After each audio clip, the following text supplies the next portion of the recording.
मार दे बहुजान से। हियो हिंदुस्तानिया आन बान शान के, भज हियो सुबह शाम सीताराम नाम के। सुन रे पाकिस्तानिया ने कर रंग बजिया, जादे छटपटाई में बेटा मार दे बहुजान से। सुन रे पाकिस्तानिया ने कर रंग बजिया, जादे छटपटाई में बेटा मार दे बहुजान से। हियो हिंदुस्तानिया आन बान शान के, भज हियो सुबह शाम सीताराम नाम के। सुन रे पाकिस्तानिया ने कर रंग बजिया, जादे छटपटाई में बेटा मार दे बहुजान से।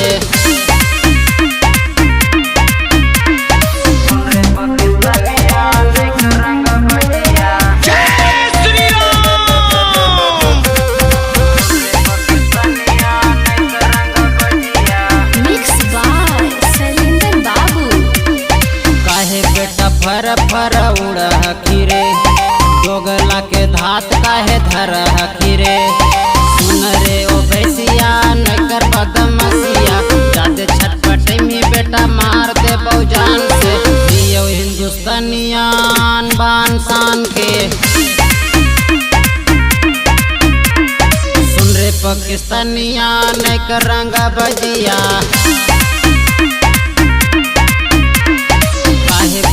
फर फर उड़ हकीरे, दोगला के धात काहे धर हकीरे। सुन रे ओ भैसिया न कर बदमसिया, जादे छटपटाई में बेटा मार दे बहुजान से। हियो हिंदुस्तानिया आन बान शान के, भज हियो सुबह शाम सीताराम नाम के।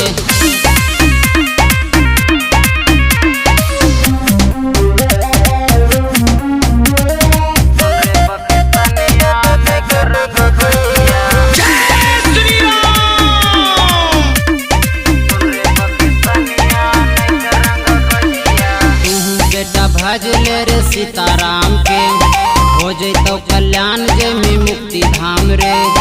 गंगा जल पी ले बढ़िया से जी ले, जादे छटपटाई में बेटा मार दे बहुजान से। हियो हिंदुस्तानिया आन बान शान के,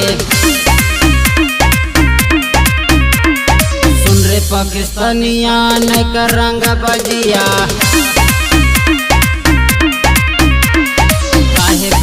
फर फर उड़ हकीरे, दोगला के धात काहे धर हकीरे।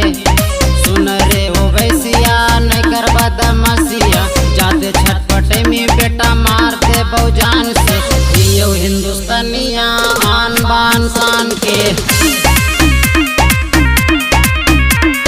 भज हियो सुबह शाम सीताराम नाम के। मां प्रतिमा रिकॉर्डिंग स्टूडियो शेखपुरा।